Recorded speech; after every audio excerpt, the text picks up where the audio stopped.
ایک شخص حضرت سعد بن ابی وقاص رضی اللہ تعالیٰ عنہ کے سامنے صحابہ کرام کی شان میں گستاخی و بے ادبی کے الفاظ بکنے لگا۔ آپ رضی اللہ عنہ نے فرمایا کہ تم اپنی خبیث حرکت سے باز رہو ورنہ میں تمہارے لیے بددعا کر دوں گا۔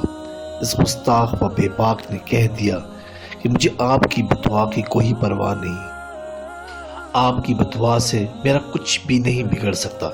یہ سن کر آپ کو جلال آ گیا اور آپ نے اسی وقت یہ دعا مانگی، یا اللہ اگر اس شخص نے تیرے پیارے نبی کے پیارے صحابیوں کی توہین کی ہے تو آج ہی اس کو اپنے قہر و غضب کی نشانی دکھا دے تاکہ دوسروں کو اس سے عبرت حاصل ہو جائے۔